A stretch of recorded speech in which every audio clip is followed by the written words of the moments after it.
Hello, everybody. How's it going? Welcome to the not shitty lighting guard anymore, or however the fuck Anthony Fantano does those intros is what I was trying to think of what it would be. But anyway, fuck it. What's up, everybody? How's it going? Yeah, what's up, everyone? As Zach mentioned, we finally have decent lighting here. It doesn't look like we're coming to you guys from like a murderer's basement anymore. It actually looks somewhat decently professional. So we're super glad to be coming to you guys in decent quality. And we're really excited today. Obviously, if you're on the left, you probably know it's a pretty important day. I hope you guys all got out in your respective cities and protested and marched for Medicare for all. I know around the country there's still a few demonstrations going on. I think in Los Angeles, where it's a little bit earlier in the day, they still are out there. So we stand in solidarity, of course, with all the protesters for Medicare for all across the country today. And Zach and I ourselves went out to our local protest in Kansas City, Missouri, had a great time. Fostered some solidarity, met some comrades. It was awesome. So this is a really special day, and we're just excited to be here to report a little bit about what's been going on across the country and share some moments that we saw on Twitter, at least, to keep this going. Yeah, and this was one of those first. Well, for one, shout out to the people that put this together. There was a huge effort of people all across the country, as we mentioned. On the ground, it seemed like it was just going to be something that occurred at Seattle when we first started talking to Andre Stackhouse, one of the primary organizers. About it, they were really pushing, along with Laura Fielding and some other guests we had on our show. Shout out to Laura Fielding and whole Washington and the Red Berets and all them. Great people, great activists. But it was supposed to, or it was initially conceived, I should say, as a march in Seattle, right? And they were going to really go big there. But everybody was like, wait, I want to march and I can't get to Seattle. So they just had a natural uprising. And actually, if you look on the back of this shirt, which I'll poorly turn around so that everybody can see, there are a lot of fucking places on the back where a lot of cities across the country where people were marching, actually more cities than are listed on this shirt. So it just kind of caught like wildfire. And it's sort of like a great response to anybody who is like, oh, YouTube commentary, you can never put anything together. You can never get anything done. It's never any actual people. This was our first crack. And we owe it all to the people who, did the boots on the ground work, all the organizers. That's the shit that really matters. All Gavin and I can do is boost those people's voices, and then obviously show up when it's our turn to show up. But those are the people that are really making this shit happen. And there were a lot of really awesome moments today across the country. Yeah, as you said. And also, please, everyone watching right now, I'd love if you guys shared your experiences in the live chat right now, too. We'd love to hear about how the march went in your respective city or your area, wherever you are. Alex here says that he just left the LA march and that it was awesome. Shahid Buttar and Tara Reid were both there. So that's super exciting. I would have loved to have seen them speak. And yeah, they're doing it all across the country, seemingly in lots of cities, like Zach just showed on his shirt. All around the country, there are marches, and there were marches today. And, I'm sure there were varying degrees of turnout across the country, but, it's a great starting place. And honestly, it's how else are we going to build a sustainable movement for Medicare for all without doing these demonstrations on a somewhat regular basis? Obviously, we might not wake up tomorrow with universal health care, but the movement has to start somewhere. The ball has to get rolling somewhere. And when it comes to putting on these pressure campaigns, half the battle is just educating your fellow citizens. Half the people that you'll meet on the streets, they don't even necessarily realize that Medicare for all or universal health care is something that they, should be fighting for. They just think it's out of reach or unrealistic. What better way to get the word out, to educate people, and to foster that culture of solidarity necessary than to have these demonstrations? I think we should do them more often. I think they should happen on a monthly basis almost, or, at least whenever is possible, because again, just what a great way to get the message out there, to be seen, to be heard, and to foster the leftist kind of solidarity that is going to be necessary to make this demand really heard. Yeah, and one of the other things, I mean, even just for us as two guys in Kansas City, we were talking to other local lefties that we'd never met before, and people that we'd only engaged with on Twitter. We actually talked to Socialist MMA on Twitter, but Nick from Fred Hampton Leftist for the first time in person today, and it was great. We made some connections. Yeah, there's the selfie that Gavin and Nick took together. It was just a good way to kind of like make a personal connection, right? All of the interfacing that we do with our, comrades online is great, but it's nice to be able to shake hands with somebody and be like, fuck yeah, like we're actually doing this together, talk about some like real work that we can do in Kansas City, just like as guys around town.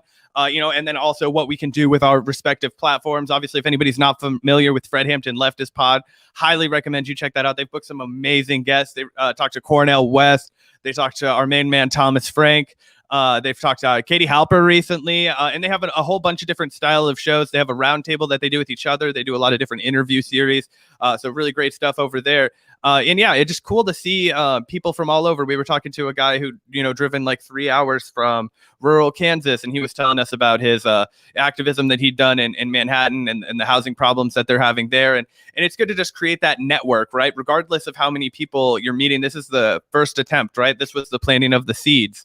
And now we continue to work the grounds and then reap what we sow, Yeah, absolutely. And I've been keeping an eye on Twitter and seen some really inspiring images coming out of today's marches. One I wanted to spotlight in particular is that Cori Bush, actually from St. Louis. Obviously, we're in Kansas City, Missouri here at the Vanguard, but St. Louis is the other big city in the state, and Cori Bush is the representative for St. Louis.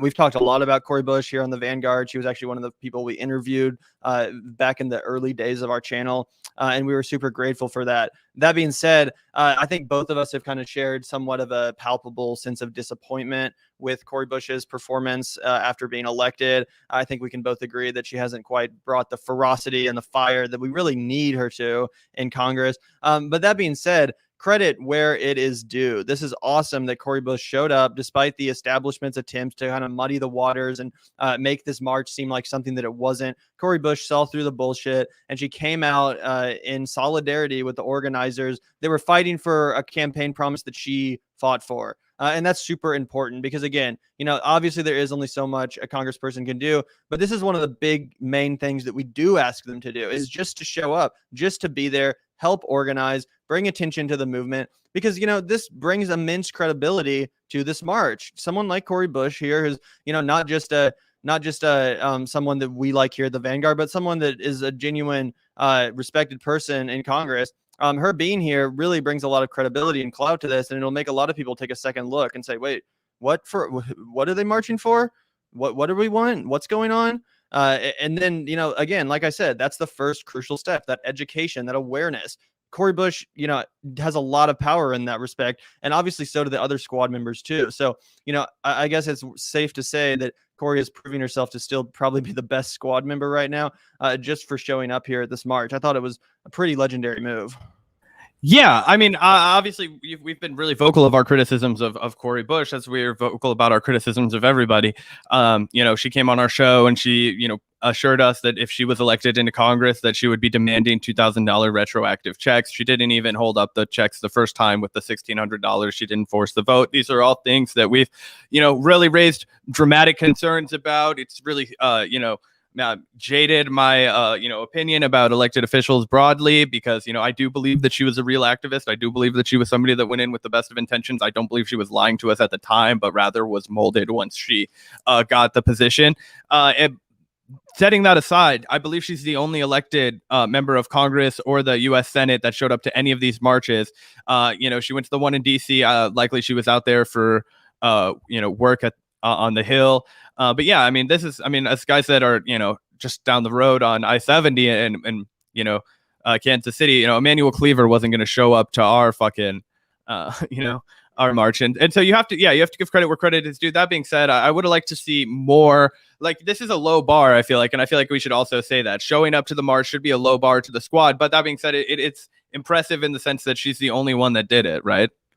Yeah, exactly. Unfortunately, it is a pretty low bar, but she is seemingly the only one that cleared that. Again, this is a pretty central campaign promise that all the squad members ran on, that, Bernie Sanders' political revolution was kind of centered around. So it is pretty insane and unexcusable that we haven't heard more from the squad members about this specific march. I mean, this is the kind of work that, they should be organizing, quite frankly, but it's fallen on, just normal people. And they have organized it quite incredibly, quite impressively. And to only get one squad member to turn out for, again, the march of a policy that they ran on, it's pretty pathetic, guys. It's pretty fucking pathetic. And anyone making excuses for them, I don't know, man. It's some simp behavior, in my opinion. And we'll get to that later because there are some people that are, acting in extremely bad faith online that I want to expose a little bit. But just before we move on to that, I wanted to just shout out a few more moments. And also, it did just occur to me that we forgot to shout out our patrons at the beginning of the live stream. So thanks so much to everyone supporting the show on Patreon. Or Patreon. The link for that is in the description below. It really does make the show possible. Really genuinely appreciate the support, guys. So thanks so much. But yeah, I'd like to shout out our patrons at the beginning and end of every live stream. Anyway, I wanted to show a few more moments from this march that I saw across the country today. Aaron Mate actually shared this on Twitter. Susan Sarandon and Christian Smalls at the New York City Medicare for All rally. So that looks pretty fucking lit. And just like, even though the Kansas City one was, I'm sure, much smaller than the New York or the LA one, it was just so cool to see all these comrades come together. Christian Smalls, Susan Sarandon here in the same photo look like they're giving a joint address. That's badass. We need more, in-person leftist unity, solidarity, coming together. Because the thing is, when you agree with, or when you actually meet up with people on the left, you find out that, oh, we actually agree on so much more. There's all this infighting that, of course, defines the left. We talk about it constantly on our show. You go on Twitter, it seems like the left is just eating itself alive every single day. But then you actually go to a meetup, an in-person event, a march, a protest, and the solidarity is overwhelming. It's palpable. Everyone is so friendly because, at the end of the day, we all are leftists. We all are fighting for these goals. So, it just really needs to be said that the more this can happen, the better. It's really, truly a profoundly positive thing for the movement to experience. And here's another photo of Laura Fielding. Again, shout out. Friend of the show, Laura Fielding, has done so much crucial work and setting up marches for Medicare for All, especially in Seattle, but all over, and also the great work she's doing with Red Berets. So make sure to follow Laura Fielding on Twitter, and huge shout out to her. So yeah, I wish we could have been in the Seattle March too and seen what was going on there. But overall, I'm just overwhelmed. Yeah, and I think that that's what we need more of, right? There were Green Party people out there, there were People's Party people out there, there were independent people out there, there were I imagine there were the occasional Democrat was out there, right? They want Medicare for all too, right? And it just shows that while I don't think there's anything wrong with arguing, debating, like getting all of our infighting out online, when it's time for us to get the ground, we're all demanding healthcare, we're all standing in for solidarity together. And I think that is the important part, right? It's let us have our disagreements and let us debate them with a passion, and let us also equip ourselves with the ability to stand together on the fight for Medicare for all after we're done. Because I mean, I don't know, I think that through all the solidarity that I felt and through all that was amazing, and I don't think that it was hindered at all by the disagreements that we have. It just shows that as long as we're constantly reminding ourselves of that, and we are getting in the field, and we are doing the real work of mutual aid, of protesting, of helping our communities on a smaller level, right? Because we all have big visions, and we want to do not incrementalism but systemic change, and that's what we talk about on the show. But it's also there's nothing wrong with just mitigating harm and going out in your community and also doing that good work simultaneously. So anyway, I think that all this stuff is good, and I'm really excited to see this new development where people have taken the initiative to all across the country march like this. And I hope we do it for housing for all. I hope we do it for Medicare for all until we get it. I hope we really take this model and apply it to $15 an hour, these kinds of things. Oh yeah, 100%. 100%. The more protests, the more demonstration, the better. That's always goes without saying. And I see James in the comment. What's up? Shout out to friend of the show. That's awesome. That had about 5 candidates speaking at the Orlando March. And yeah, people from all across the ideological spectrum, all across the strategic political spectrum turning out. It's great to see. It's what we need, honestly. Everyone loves to talk about the big tent and how we're going to need unity to win on certain issues. But, at the end of the day, it's harder than you would think to actually build that coalition. And it's these kind of marches which are making that possible. Again, actually getting together, meeting up, realizing our shared goals, and fighting, hand in hand as comrades against the establishment. That's what's going to get us where we need to be. That's the only thing that's going to get us where we need to be. And thank you so much for the super chat. Hello, Quinto. Thanks so much for the $5. You say we need a KC meetup. Put some folks that Harpo's on your menu. Let's make it happen. That's a great idea. After meeting some of these comrades at the march today in Kansas City, it's just great to have made new connections, and we'd absolutely love to have a comrade hang out or get together in KC's. And Harpo's is a good. Yeah, Gavin and I are usually Harry's boys, though. If we're being honest, cards on the table. We like to go. We like Gavin and I are a fan of the cigarette bar. But anyway. Yeah, Harry's is another good one. But either way, I just think, especially, and obviously, it's COVID is not over. There's the Delta variant ravaging the country and all this stuff. But now that more people are getting vaxxed, etc., it's a little bit safer to be out in public, at least for those of us which are vaxxed. It's important to keep that solidarity alive, because online is great. There's a lot of good opportunities for organizing that the internet presents us with. But there really is no substitute for face-to-face human interaction, solidarity building, movement building. That's where the real rubber hits the road, in my opinion. And that's where the real connections are made that end up building that coalition, which we do need to get these goals accomplished. And speaking of, solidarity and movement building, I wanted to take a moment to talk about Geoff Campbell. Some of you guys might know about him on Twitter. He's pretty reviled in our circles of the left. But this guy has been just absolute. I don't know how else to put it. He's been trying to sabotage the marches for Medicare for All. If you look through this dude's timeline, day in and day out, he is trying to find about reasons. They're trying to find and come up with reasons to attack the March for Medicare for All, to delegitimize it, to try to make it seem like it's not a worthy cause or a worthy time to protest. And basically he's done so by, finding a handful of speakers at the marches across the country, which he takes issues with. I'm sure you can guess who they are, and trying to act like their views and their approach are representative of everyone involved, which is the most ridiculous shit possible. And don't get me wrong, there's some people that spoke at the march across the country that I don't love. There's obviously going to be disagreements among people when it comes to politics, especially on the left. We all have very intense disagreements, and I think that that's something that's obvious. But again, it's just so dumb to try to handpick a few things and act like it's representative of, here he is talking about, Jimmy Dore at the March for Medicare for All, calling him out for saying we have to make the squad uncomfortable. We have to make Bernie Sanders uncomfortable, as if that's not obvious, as if this is some kind of gotcha. There's another moment here where I guess Steve Cox, who we've had on, tried to bring up force the vote. And this guy's acting like this totally delegitimizes the whole march, because a couple people brought up force the vote, God forbid. And his whole timeline is filled with this bullshit. Here's one. Apparently earlier at one of the marches in Detroit, for a brief couple of seconds, people started to chant shame when AOC was brought up.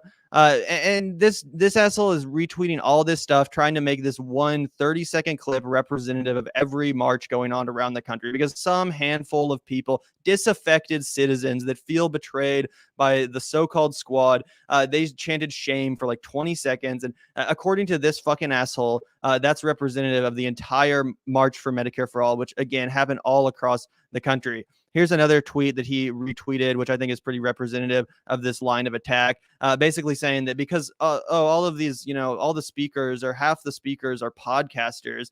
Some of them don't even support Medicare for All, which really isn't even true. It's just dumb. Again, trying to delegitimize the whole march because Jimmy Dore is there, or because someone they don't like is there, because Jackson Hinkle is there. Who gives a shit?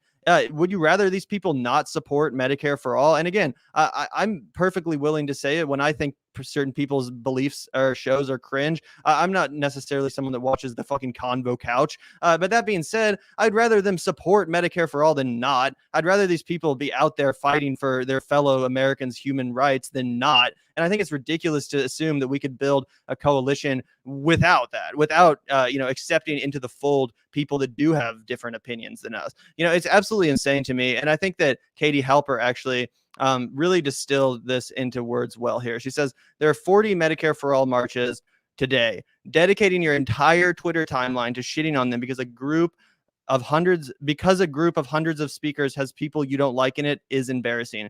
People are dying. Organize your own rally or shut up. And then she follows up and says, seriously, I don't like all the speakers. And so what? Get over yourselves. When you have hundreds of speakers, you're not going to like them all. Grow up, elevate, and amplify the voices of the ones you like. You've made your point. We get it. at least we have the decency to pretend you're doing something more productive than this. Keep your eye on the ball. So I think that Katie Halper is absolutely correct here. And again, it's not to defend the cringy views of everyone involved in this march. I'm sure there was a handful of people that do have cringy views. That being said, you can't handpick a couple people that you don't like and act like, oh, this whole march is stupid. This whole march is illegitimate. This isn't worth fighting for because we decided to include a few people that you don't like. It's so ridiculous. And to me, it just comes off as nothing short of an attempt at sabotage. Yeah, I mean, I think well, there's a lot to unpack there. First off, with the AOC thing, like those people have every right to say whatever that they want to AOC, for one. I mean, where, like, they were the ones that organized the rally. They have this is one of those like weird cringy times where it's like, hey man, like, you got into the public arena, like, people are gonna fucking say shit to you, like, hello, water is wet, like, what the fuck is the matter with you people? You pissed off all those people, you made them mad, they donated their money and you went and sold them the fuck out, they feel like. So either address them and make them stop feeling like you've sold them the fuck out, get them back on your team, or turn your fucking back on them, but don't fucking shake your fingers and like you know what I'm saying? That's what these people, they don't want to understand why people are angry. They don't want to understand why they're not just happy to fall in line for the squad. And it's really because a lot of these people, they don't feel the urgency because they don't have to, right? This is more of like a virtue signaling game for them. There is no like, you know, if they kick the ball 4 more years, they can still tell all their friends that they, you know, are progressives and that they like all this shit, right? But there's no like actual pressure campaigns. There's no you know, any kind of actual effort, right? And so it's easier for them to sit back on their Twitter timeline and try and pick this shit apart.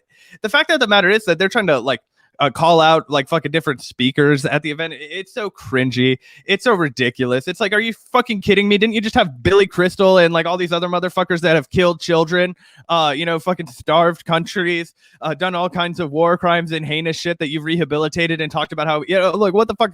It's ridiculous. I'm supposed to fucking not talk to this guy because I got into a YouTube argument with, or not even not talk to them. I'm supposed to fucking be mad that like Jimmy Dore is out fucking making the case for more people to get Medicare for all because like I think he doesn't like me. How fucking vacuous, how fucking ego driven do you have to be to not understand that we have to put everything the fuck aside and get people healthcare? That is what the fucking goal is. Your ego doesn't fucking matter. How you feel, some people were fucking mean to you on the internet. Are you fucking kidding me? Like, so now you're gonna try and sabotage their efforts to get people fucking healthcare, or like you don't agree with their their views on vaccines, or you don't fucking agree with their views on, you know, foreign, whatever the fuck. People need healthcare. We should full stop agree on that, and we'll walk forward together about healthcare, and then we'll fucking duke it out about everything else later.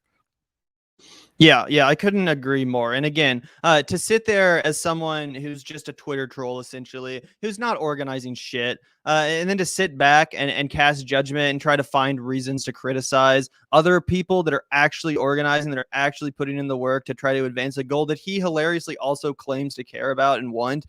It's so unrealistic. It's so fucking stupid. It's so dumb. And also, just to go back to this Katie Halper tweet one more time, I just noticed that Mike from PA, someone who I have, I guess, mixed feelings about, but usually I'm not a huge fan of his commentary.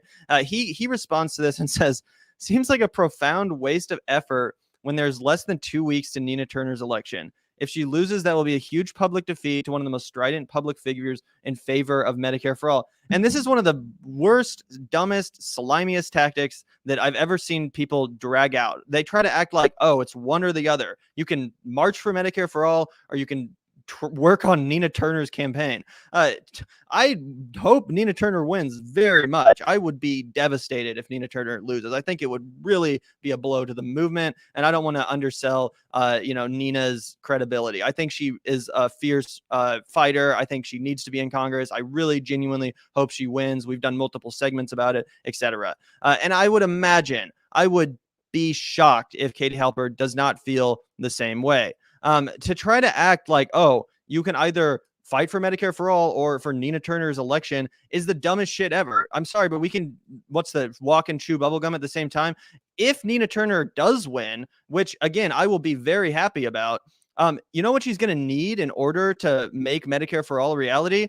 A movement on the ground, an actual movement of leftists organized on the ground, marching in the streets for this position, popularizing it, raising awareness about it, bringing it to the fucking front doors of Congress. That's what she's going to need if she wants to have a prayer of getting Medicare for all passed, let alone, popularized, let alone passed. She's going to need that movement on the ground. Her alone, do you think she can do it alone? Do you think Nina Turner wants to go in there without a movement behind her, backing her up and try to fight for this policy without that? Are you fucking crazy? So this is just so dumb to me. And again, it just seems like people trying to find a reason to shit on this march. It's like, oh, why are you doing this instead of helping Nina Turner? What the fuck? Nina Turner's running on Medicare for All. This march is raising national awareness about one of the key policies she's running on. It's going to make more people in her district. It's going to make the fucking thing click of why they need to vote for her. So this is absolute idiocy. And I just think Katie is absolutely correct here. Again, she said there are more than 40 Medicare for All marches today. If you're dedicating your entire timeline to shitting on a small group of those speakers because you don't like it, is embarrassing. It's basically counterproductive. And if you don't like the rally that's going on, organize your own, or we can assume that you're not actually interested in the goal of healthcare, universal healthcare. Yeah, well, the other thing is she should have been at the fucking march anyway if she supports March for Medicare for All. Like, what the fuck? This shouldn't be mutually exclusive. We shouldn't even be having this conversation. It's like, which is why people are skeptical about the Nina Turner campaign to begin with, right? Because it's like, if you are going to be a firebrand, if you are going to do all of those things that I have become remarkably skeptical are going to occur, even though I do think it would be a nominal win for the fucking progressive movement. Look, man, I think it's way better than her opponent getting in, Chantel Brown. Obviously, because she's just going to do the neoliberal bid in 100%. There might be like some sort of resistance from Nina Turner, but I'm really sour right now on the fact that I think that she's going to do like a shit ton to bring it in. So I think it's even more important than getting her elected. Actually, I think that planting the seeds for grassroots efforts that are independent of candidates, guys, this is so important. And I think this is one of the big things about the March for Medicare for All. So often we march because of an individual. And this is true across the fucking board, right? Now, we marched, for Bernie Sanders, right? All of this, any candidates that we were talking about, the squad, we were talking about the tidal wave of change that was coming to Congress. Okay. This is one of the first times where there are mass movements across the country of people organizing around a policy, around something that will meaningfully change people's lives. This is a public pressure campaign that we need to build. We always draw illusions to the civil rights campaign and talk about how we need to draw pressure. Well, guess what? They didn't have the fucking strategy, as we always note, of like, oh, let's get enough people who don't support Jim Crow, into Congress, and then we'll just vote for fucking Jim Crow. No, that's not what they did, right? They said, we're gonna fuck up everything until you let us do this. And then, of course, you had the great, Martin Luther King, who, had his, peaceful ways of fucking up shit. And you had other people with their other, completely justifiable ways of fucking up shit. But it made it so impossible for Lyndon B. Johnson to continue to pretend that this was like an upstanding society that they have known to love and like pretend that America is. It was shattering his mythology. Finally had to, pass the Civil Rights Act. So this is how it's going to get done, guys. And yeah, fuck that guy. That's that Jeff guy. I don't know. I would tell him to his face that I think the Medicare for All is way more important than getting Nina Turner in Congress. I think that's fucking obvious, and that I think he's probably a dunce. Yeah, I think that's absolutely accurate. And if his theory was right that, getting Nina Turner into Congress is a better, more expedient way to get the policy than creating a mass movement on the ground, then I think we'd already have Medicare for All, because there's already a handful of progressives that ran on the same platform. And again, I really, really want Nina Turner to win, and I will be genuinely devastated if she doesn't. I think it'll be a crushing blow for the movement. I don't want to undersell that. I do think this race is very indicative of the split in the Democratic Party, and I don't think it's meaningless. I do really think that in some ways this is the kind of race that can determine the tone moving forward for the Democratic electorate. If Nina Turner is able to vanquish Chantel Brown, then it will be a huge symbolic win for the left and for these policies. Again, overall, she has run a much more uncompromising leftist campaign than the milquetoast bullshit of her opponent. Symbolically, at least, it will be a massive win, but there's no replacement for on the ground movement building, for actual pressure on the ground. That's what we really truly need at the end of the day. And no matter how many people with good intentions are in Congress, it's not going to matter if that energy dries up, if that movement goes away. Again, if they don't have that public pressure reminding them what got them elected in the first place, let's be honest, they're probably going to drop the act like we've seen so far. So let's keep the pressure up. Let's keep the movement going. Let's keep people in the streets, and let's keep these marches happening. I'm serious. I'm seriously hoping that we see another round of these marches sooner rather than later. I know it's super hard work organizing, and obviously I would like to get more involved myself, but I think it's really important that these keep happening, that people keep hearing about this. The number one mentality that we have to fight, in my opinion, is this post Bernie Sanders defeatism of this is no longer realistic. After Bernie Sanders lost the Democratic Party primary, basically all of the policies he ran on died with his campaign. And that was in large part because all of his supporters in politics in Congress, they let it die. They basically conceded to the establishment and said, all right, you win, we lose. We'll pack up our bags, tuck our tail between our legs, and go home, just like they were supposed to. And we can't let that mentality infect us. We have to keep fighting. We have to be vociferous and demanding our human rights, because that's what this is. It's not like we're asking for a fucking piece of candy. Hello, Noam Chomsky. We're actually fucking talking about life and death here. We got to shovel ourselves out of the shit, Gavin. Got to shovel ourselves out of the shit, and nobody's going to do it for us. No congressperson is going to shovel any kind of shit. Okay. And that's what this work is. We're shoveling ourselves out of the shit, Dr. Jacoby style. So anyway, we did have a couple of other news stories that I wanted to get to. There was actually a really Oh, sorry. Super chats. Yeah. A couple of people added a few super chats in the comments that I wanted to address because I thought it was relevant to this segment.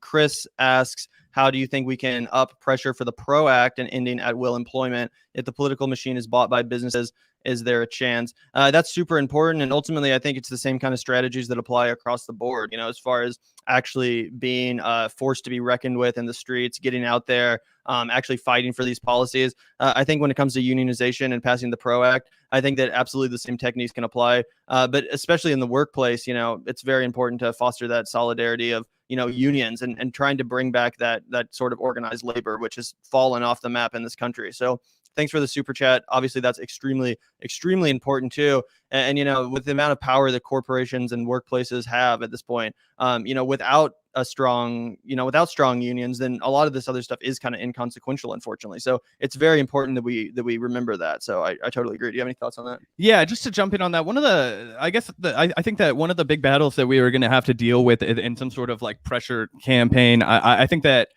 I think that this all comes down to, and this is something I've been thinking about a lot, and obviously I'm not a fucking lawyer, I'm not a fucking anything, I just, my own thoughts. I think that a lot of this shit is going to come down to a public pressure campaign to stack the courts, and I don't know. I think what we have to do is, because you're right, if the political machine is bought by business, is there a chance? A negligible one, not the kind of chances that I would put any money on. I mean, the same kind of chances that you have at winning at roulette in Vegas, right? Like, that's not the kind of, I'm not putting my fucking loved ones' lives and ability to have a good income and all that shit. Just every person, right? I don't want them to have those kinds of chances. So yeah, there is a chance, and people will force you to believe, or try and force you to believe, that those are the only chance that you have. But I think that like we've talked about with the March for Medicare for All, I think that there has to be a real movement, a groundswell, a lot of pressure. And, there are various strategies for how you can get even more liberal leaning people on board with this to stack the court, right? One of them being the threat that the conservative court majority has to something like Roe v. Wade. It's up to the left to also, say, hey, we need to get money out of politics with this. Obviously the Citizens United court ruling, campaign finance laws being what they are, lobbying being what they are. These are all decisions that are going to go down to the Supreme Court if we want to reform this kind of stuff. I mean, it's big work, right? Like, there's no getting around it. We need to, the Constitution is designed to keep people in with money and power, right? Noam Chomsky, we just fucking took a shot at him, but one of the things that he always reminds us is that in the Federalist Papers, right, they write, James Madison, fucker became president, that the primary purpose of government is to protect the minority of the opulent. So until you get back to the root, until you get back to the crux of the way that our Federalist society was fucking designed, right, which was, hey, we just staged a revolution so that we could, and we told all these people all this shit about freedom and whatnot. How do we keep them from having a revolution on us, the new aristocrats who kept all of our money and gave them a pittance? And the way that they did it was establishing all these fucking property rules and then enslaving a bunch of people like they had been, and all this other shit, right? We have to address all of that, I think, if we're gonna have a big enough chance, right? So but then again, all of that is so massive and so big picture. It's tough to say, right? You just sound like a fucking kook when you talk to people about it. Yeah, absolutely. And thanks so much again, Chris, for the super chat. Really genuinely appreciate it. Also, thank you so much, Lynn B, for the $5 super sticker. Really appreciate the support, Lynn, longtime listener. Thank you so much for tuning in and the donation. I think we had a couple other super chats potentially. I didn't want to miss anything. One second. Oh shit, did they get lost? I thought we had a couple more super chats to see, but it looks like it might have gotten lost in the scroll. Unfortunately, when the chat goes by too fast and I miss them, I'm so sorry if I missed your super chat. If you retell us what it is, we'll just answer it. Yeah, sorry about that, guys. That's a bummer. I really wanted to shout those out. I waited too long. That's a bummer. Anyway, we did want to move on to another story. I think you're about to bring that up, Zach. This is actually a piece that I was checking out recently from the Riverfront Press, which is there we go, the super chat. Nice shirts. Thanks, man. Appreciate it. We're doing our best to rep the rally, the march rather, trying to spread solidarity. But yeah, thank you so much. Yeah, gonna be excited to get Andre back on the podcast and hopefully Laura soon to chat a little bit about how everything went, because we're super proud of the work that they've done and the work that everybody's done. Oh yeah. Anyway, so yeah, as we were mentioning earlier, if you guys aren't familiar, we're actually from Kansas City, Missouri. So that means we're paying a bit of attention to the Missouri Senate race, which is going on right now. It's getting interesting. I'll put it that way. It's definitely getting interesting. There's quite an array of sordid characters in the mix for this seat, including former disgraced governor Eric Greitens. So it's definitely going to be interesting to see how it turns out and to see who the Democrats end up putting up there to counter the insidious character like Greitens or whoever ends up winning the GOP nomination. But speaking of the GOP nomination, there's one such character that I really wanted to go through this article about and talk about his campaign a little bit.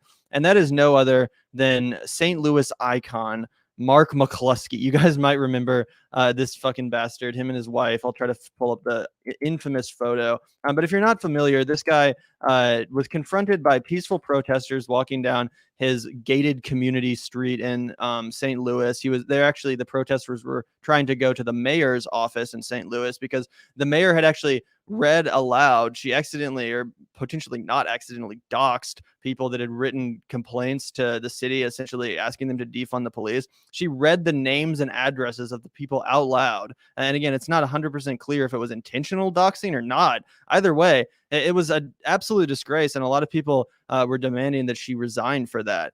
And there was a group of people marching down the street to her house, again, in this gated St. Louis community. They're trying to march to her house. And whose house did they accidentally walk by? None other than Mark and Patricia McCluskey, these two fuckers that became instant icons in the Republican Party because they, again, brandished weapons at people with whom they had political disagreements with. That's the Republican Party for you. These are their heroes.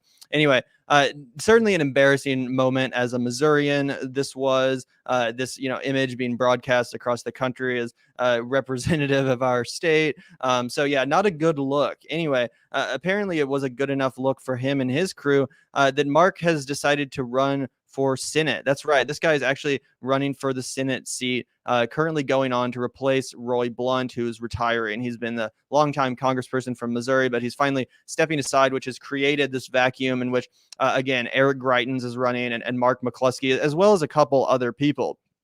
I personally was curious how Mark's campaign was doing because I was like, obviously this guy seems totally pathetic. He seems like a total fucking joke to me, but I'd wonder how other people are responding to his race. Is he actually connecting with Missourians? Is this actually going to be our next senator from Missouri? Are we going to have to endure that shame? Well, let's take a look at this piece from the Riverfront Press, which is actually a great local St. Louis publication that I only recently became familiar with. But this is a wonderful piece actually written by Daniel Hill, who's we'd love to have on the podcast. This is a really well-written and funny article that I'd recommend you guys check out. It's called Inside Gun Surrendering Criminal Mark McCluskey's Very Sad St. Louis Rally. And again, I would urge you guys to read the entire piece, but it basically goes through and accounts this barbecue / political rally that Mark held maybe about a month ago.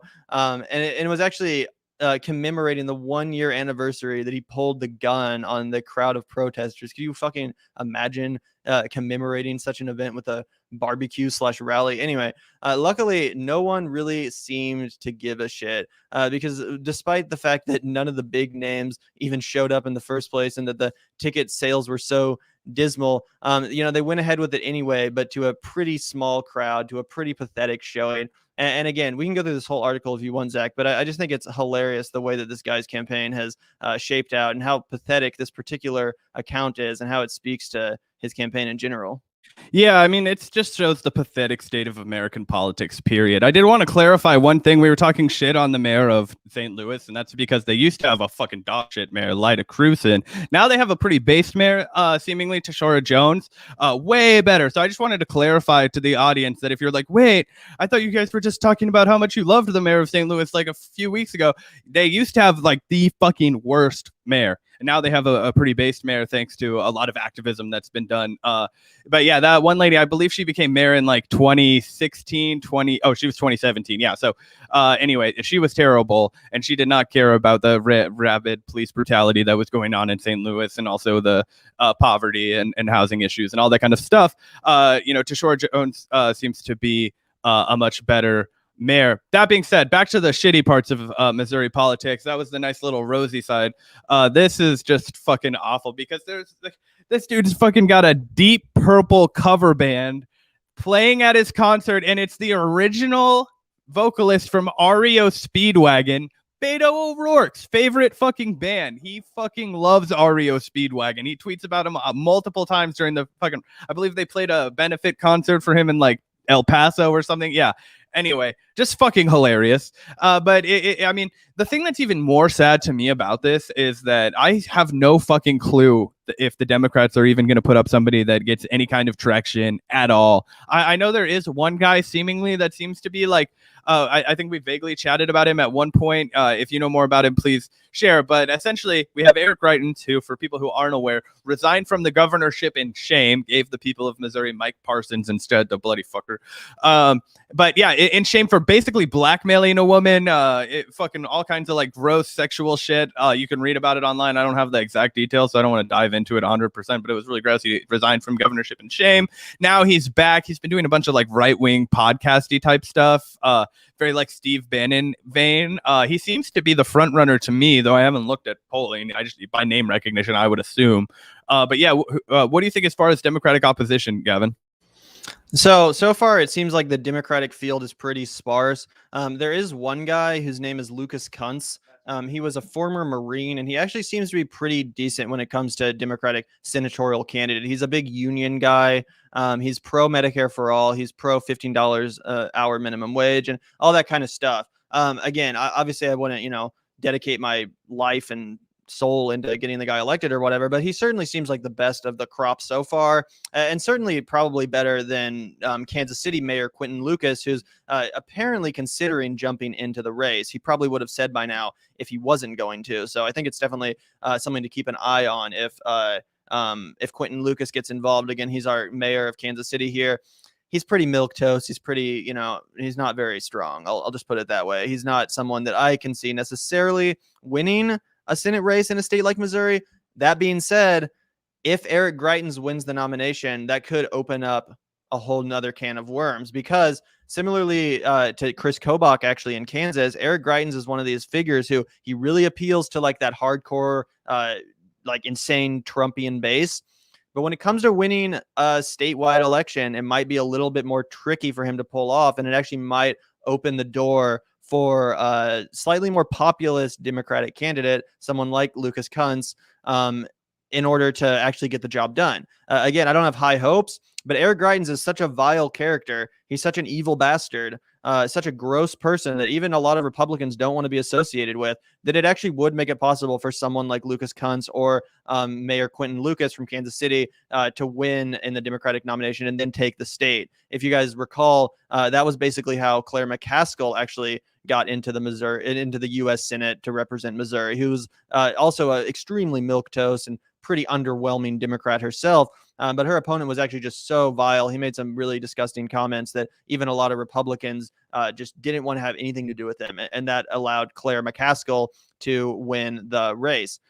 So, a similar thing could happen again if Eric Greitens wins, or even honestly, if Mark wins, Mark McCluskey, because again, just this piece, which I really do urge you guys to check out, it just shows how pathetic this campaign is. He basically talked about culture war stuff during the entire rally. It says fevered rants against critical race theory, cancel culture, cultural Marxism, and good old fashioned communism as practiced by noted leftist Joe Biden. So this is the kind of campaign that this guy is running. And let me pull up his actual campaign website too, because I think it's safe to say that while this guy is certainly trying to appeal to the Donald Trump fans of Missouri, he's not going to cut it, because he's not really running on anything all that terribly populist from what I can tell. He's not really trying to replicate that kind of like, more worker centric, the forgotten man of America and all that bullshit that Trump ran on with the trading deals and all that stuff. First of all, just look at this photo. Anyway, but if you go to his issues, let's look at the number one issue on this dude's website. Stopping critical race theory.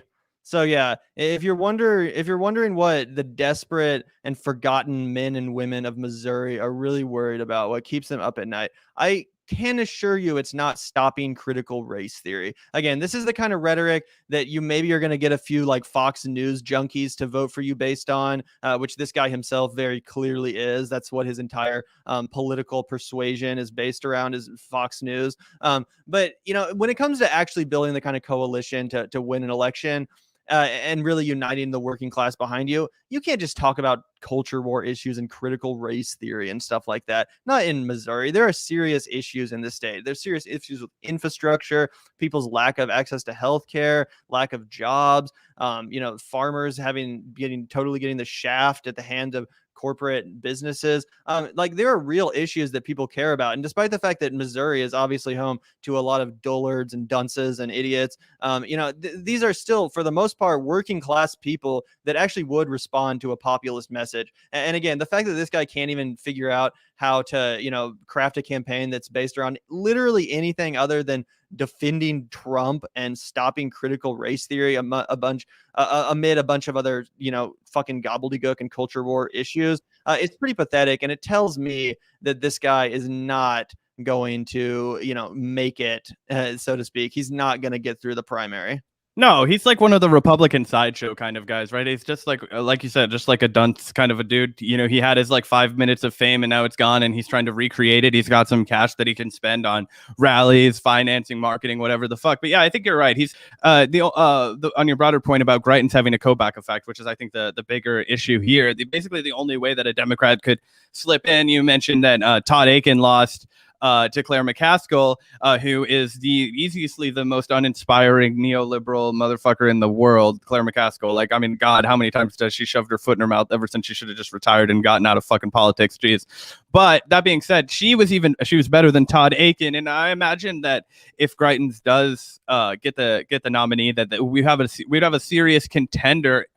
If the Democratic Party got behind somebody, which they probably won't, and if the Democratic Party does get behind them, it's probably not somebody that I want to succeed, which is why I think Missouri is a tough place for a Senate race like that. You really get thrown into, it's like you have a really well bankrolled Republican, and either you get a really well bankrolled Democrat, or you just don't get any press for your independent. And it's not that Missouri voters wouldn't vote for an independent, but it's so hard to get that ball rolling. It doesn't seem like anybody's emerged that could really take that mantle. So hopefully this Marine guy that supports Medicare for all can what's his name? Kuntz? Lucas Kuntz. Let me pull up his website real quick, and that's KUNCE for anyone in the comments that's speculating. Oh, gotcha. Yeah, but anyway, I was going to pull up his website. Do you know? Yeah. But anyway, so I think that it'll be interesting to see if something like that can happen.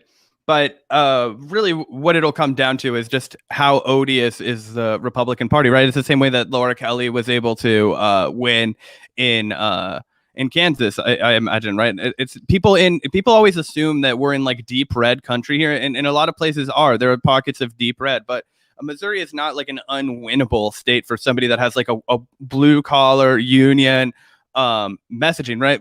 Right to work always gets voted down in Missouri. People nobody talks about that. You're the fucking precious populist rights. Josh Hawley motherfucker ran pro right to work. Like he was literally running against unions in the state of Missouri. He still somehow fucking got in, but fortunately his efforts failed. But anyway, that there is a real blue collar streak in Missouri for like proletariat politics. And if somebody's like a Marine might be the perfect guy, or a former Marine rather, might be the perfect guy to bridge that gap to say, hey man, like, let's talk about how we all need this shit. You don't have to vote for that Greitens fucker that you already know you hate. Like, come on. You know what I mean? Yeah, absolutely. And again, I don't know much about this Lucas guy. I'd love to have him on the show. But just from what he's put out, I actually do think he's running a decent issues-based campaign. Let's take a quick look at his website. He says, one of the hardest things for me between tours was coming back home to Jeff City and seeing what was going on in my old neighborhood. When I came back from Iraq in 2009, the first house I'd ever lived in was bulldozed down, and it's now an empty lot. When I came back from Afghanistan, the house I lived in when I joined the Marines was vacant and starting to fall apart. The corner store is boarded up. He says the whole time my buddies and I were risking our lives, our country was spending millions or trillions of dollars trying to build up these other countries. We should have been spending our money, blood, and sweat on towns like St. Joe, St. Louis, and Jefferson City. And I think that that's just something that a lot of people are coming to really relate to. They're looking around at the crumbling infrastructure, especially in a state like Missouri, and they're wondering, why the fuck are we spending all this money abroad in these endless wars that seemingly have no gain for us, certainly not for the people that live there. Why are we letting our own country, supposedly the greatest country in the world, be reduced to this state when we're wasting so much money? And I think that if you look at his issues too, comparing it to Mark McCluskey, who was talking about critical race theory and how much he loves Donald Trump, I think that Lucas is actually running on some pretty strong issues that I actually do think will speak to the working class in Missouri if they're heard. Obviously this guy's biggest hurdle is going to just be getting heard in the first place. I'm sure he's relatively underfunded, and I'm sure that if he's actually a leftist in any sense, the Democrats are going to try to flood the race with some shill to try to distract from him. But let's look at what he's actually talking about. He says, ending in the monopoly domination of our economy. Thank you. That's something that a lot of people can absolutely relate to. Career politicians have allowed a handful of massive corporations to dominate our industries and rig the system against working people. That's something that we see all across the country. It's undeniable if you're a working person that's ever had a job. One of these mega conglomerate corporations is taking more and more of the small jobs that people used to actually be able to work their way up in and actually find and foster a successful lifestyle within. Now it's just like the Amazon warehouse or maybe fucking Casey's, Dollar General, etc. And again, especially if you're living in Missouri, the vast majority of which is just rural areas, small towns in between St. Louis and Kansas City. Most of it is like this. He says breaking up corporate monopolies. He says abolishing corporate PACs. So again, getting money out of politics, acknowledging the corrupting influence of these big corporations via their PACs, via their dark money. They're buying off the politicians. Of course, that's the case. And it is refreshing to see that at least acknowledged. So, that's not something a lot of Democrats are necessarily running on. And this here, I think, is really important too. Enacting a Marshall Plan for the Midwest. I really like his language here, and I think that this could end up being a good selling point for his campaign. Basically, he says that in 1948, the United States enacted the Marshall Plan, which helped Europe rebuild homes, infrastructure, industries, and whole cities after World War II.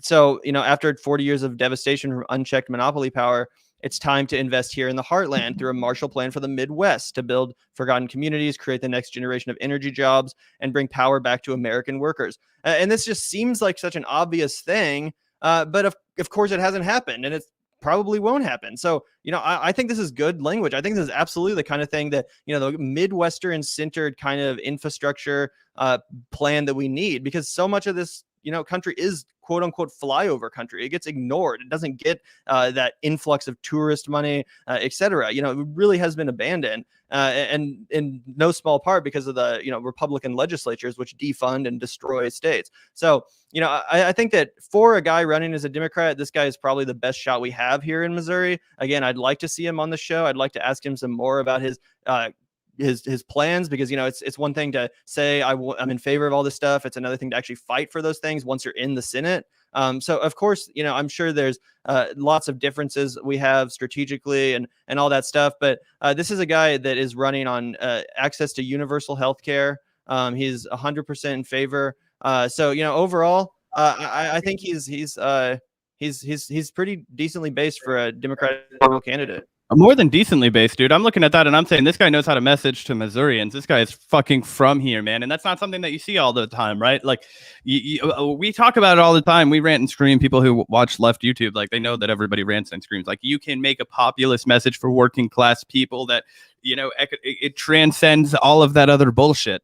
Right, you talk to them about where they and you can, and people who are crotchety liberals, they'll be like, oh, so you're just appealing to their selfish interests, and it's like, no, I'm appealing to their lived experience. You see all your fucking jobs going away? You see your fucking friends who are addicted to fucking shit and how their lives are terrible and they need fucking help? Do you see how there's no good hospitals around here? You see how you can't buy healthy food at the grocery store, and if you do, it costs $1 million fucking dollars? You see how the whole world is, or the whole country's fucking seemingly falling apart because it's in shambles, because there's no investment in infrastructure, at least not where you fucking live.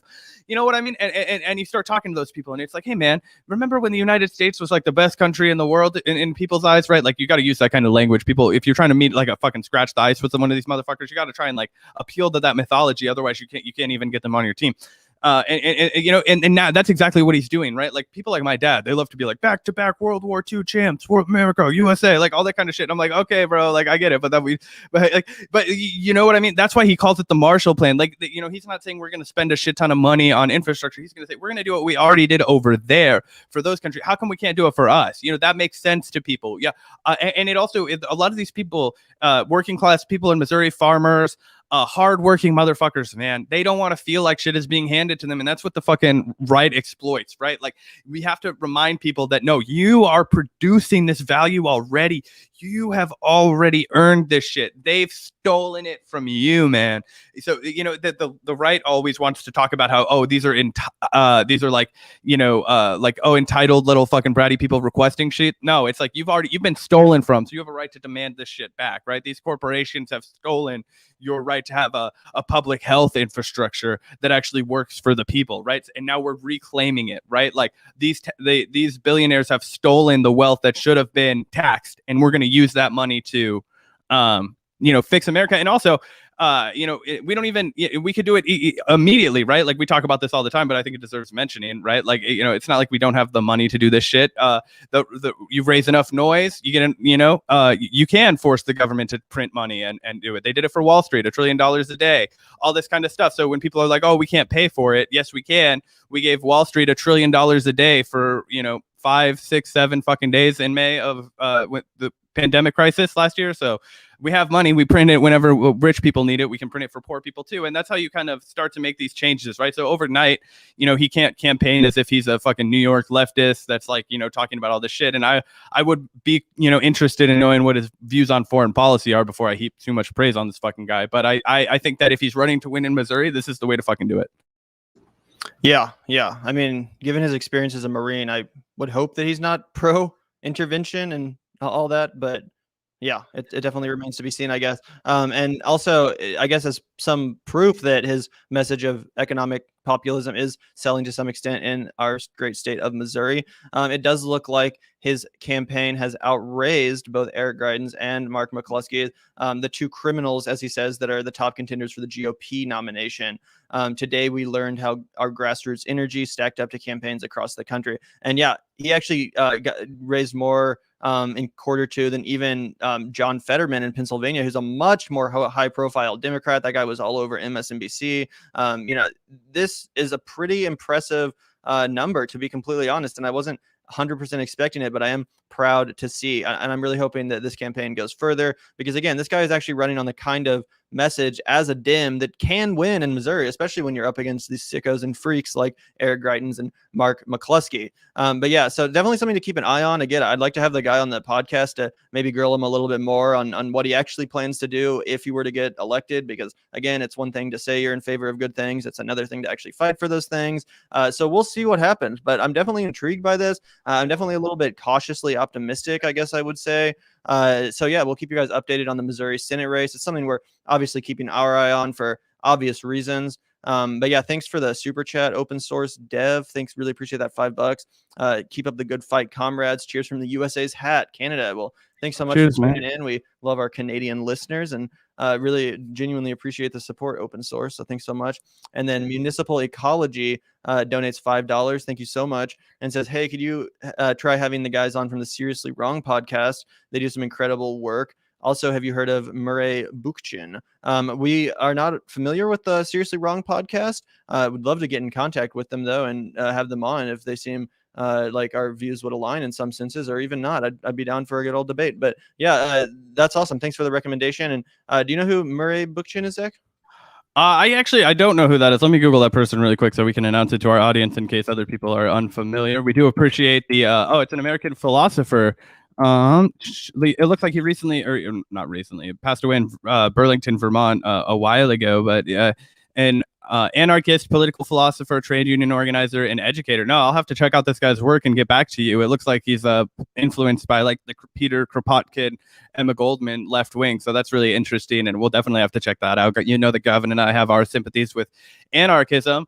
One last story I wanted to talk about, just because I thought it was fucking hilarious. I never read Mother Jones, but I saw this piece and I was like, oh, this will be perfect for like an exit quickly on the podcast, because one, it's just funny, and two, I think it actually stands in as a good way of talking about something else. So somebody published this piece in Mother Jones. I'll shout out the writer's name, but the piece is just called "I am simply asking if Ashton Kutcher is a CIA asset." And they basically just go through this entire ass piece on Mother Jones, trying to put together the case as if Ashton Kutcher is a CIA agent. See if we can pull it up really quickly. And it's so hilarious. But either way, the basic evidence is that back in 2009, he tweeted, "Spent the afternoon picking the brain of a former CIA guy. It really makes you wonder if anything you come in contact with is not manipulated." Then in 2018, he tweets, "Just sending out a morning shout out to the men and women of the intelligence community that keep us safe and protect our country. Hashtag gratitude. Hashtag TY." And then it's just a picture of him holding up this fucking mug. But it goes back to talk about how, he's actually a really smart guy. And the most like hilarious thing is that he has this quote here. It's not hilarious. It's actually just sad. But he says he's going on a rant about tech, because for people who don't know, Ashton Kutcher is actually really big into tech investing. I'm pretty sure he's been like a guest investor on Shark Tank and all those kinds of like, oh, we'll invest in your like crazy idea kind of shows. But he's like, if I'm China and I want to think about a problem in that area of the world, specifically a naval problem in that area of the world, in the South China Sea, I would probably want to use TikTok to influence the minds of Americans in anti-US propaganda, anti-Taiwanese propaganda effort, to make any kind of war from the United States extremely unpopular in order to defend the South China Sea. So he's basically spreading all this like fucking China fear mongering on this podcast. And I think it's a little bit ridiculous to draw the conclusion from the evidence that's provided in the Mother Jones piece that he would be like a CIA asset. I don't think that there's anything that's like super incriminating about the fact that Mila Kunis, who's his ex-girlfriend, being like, oh, maybe he is a spy, when she was literally promoting the spy movie. But all this is important, I think, to think about, because what the actual explanation for things like this is how in bed the neoliberal investment community is with the intelligence community, because all of the cool technological advancements, that all comes from the military, right? We all like to pretend that these great brand breakthroughs come from our, entrepreneurs and these like kids in their dorm rooms. Really what it is it's like it's been long enough since it was cool in the military to have it, and now it's being recycled to the consumer product world. And that's why all of these fucking neoliberals, all these investors, all these people who want to be considered like nominally good people out here fighting the good fight, representing like holy values and that kind of shit, they're never challenging the CIA. They're never challenging the security industrial complex, right? Because that's actually enriching them. They want the funding to go to the security intel. They don't want that to happen because that's their gravy train. They don't actually have to do anything. They just wait, and then they buy the rights to that shit when it becomes available. Touchscreen technology, all the advancements in your phones, webcam technology, all this kind of shit was breakthroughs from the military, guys. Breakthroughs with your tax dollars that now you get to have the luxury of spending X times exponentially more on it now. Anyway, because it got in the hands of these private fucking investors, and that's why they're all in bed with with the CIA and the intelligence community, and that's why he's tweeting all this shit. But anyway, I just thought it was hilarious. Yeah, this is a really interesting / weird article, and I did think it was funny too that they mentioned at the beginning how people have also said that about John Krasinski, who's similarly put out all these fawning posts about intelligence agency and like how hard and working the men and women of the CIA are, and like all this weird stuff. And I guess the one conclusion that it leads me to is that maybe there's more cross pollination in the social lives of Hollywood socialites and CIA people, people from within the deep state. I mean, you have to imagine those people are pretty rich and well connected, and they're probably hanging out and schmoozing, whining and dining with the Ashton Kutchers and John Krasinskis of the world. So I imagine it's just kind of like we're all in the same club, and I want to signal how much I respect the fucking FBI or whatever the fuck. But it is super weird, and it definitely does raise some eyebrows. I don't really know what to make of it other than that. But it was definitely interesting. Mila Kunis's response when asked, she said, I wouldn't put it past him. He also has multiple jobs. Like, not everything adds up, where I'm like, what do you really do? What is this office you claim to go to? And why are there so many different locations? Sorry to say, Mila, but he was cheating on you. Yeah, I was like, dude, what are you talking about? Anyway, it's definitely a funny piece, definitely an interesting story, and I'd be interested to know what your guys' thoughts are on the whole matter. Is it just that he's signaling his like respect and friendship because he thinks that spies are cool, and maybe it's also like when he was a kid or something, he wanted to be a spy. I remember when I was a kid, I wanted to be a spy. I had like a telescope, like a little telescope. I obviously didn't put together like the insidious actions of anti-democratic overthrowing the various leaders that actually goes on in the CIA. But it's something that a lot of people, when they're growing up, just like how a lot of kids want to be a police officer or whatever. So maybe it's like now that they're rich and famous and they feel kind of soft, it's like, oh, I wish I had become a CIA. I was international man of mystery. I think about how like thrilling and exciting life would be for a fucking operative. Who knows? It's definitely weird though. Yeah, either way, I just thought it was a good way to wrap the show. I was chilling with everybody. Shout out to all the patrons that make our world go round. Shout out to everybody that was marching for Medicare for all. Shout out to Andre and Laura for all the work you did, as well as all the other activists. It was really amazing, the work that everybody's done. We hope to see it continue, and we're going to always promote that shit on our show as best we can. So, yeah, take care, everybody, and peace out till next time. Oops. We're still live. Yeah, sorry about that, guys. Sorry, you want to unmute? Yeah, I just wanted to throw up the Vanguardians too. Thanks so much, everyone, supporting the show on Patreon. And also, as you probably noticed, if you just tuned in, Zach and I's lights are fixed now. So we're coming at you with decently professional looking lighting and audio. So, this studio space is really coming together, and we really appreciate you guys for sticking with us through everything. We genuinely appreciate the support. The Patreon link is in the description. And yeah, like Zach said, just a huge shout out to all the organizers and participants in the March for Medicare for All. Just to throw that up on screen again, shout out to Nick from Fred Hampton Leftist. We're going to be having him in the studio soon, ASAP. It's been a little bit of a process trying to figure out the logistics between getting 3 microphones set up.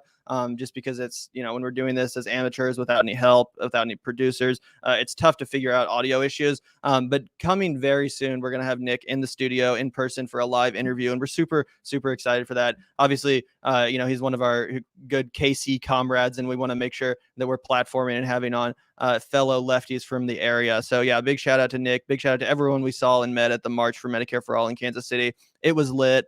Thanks everyone for fighting hard, and everyone enjoy the rest of your day. Yeah, take care, everybody.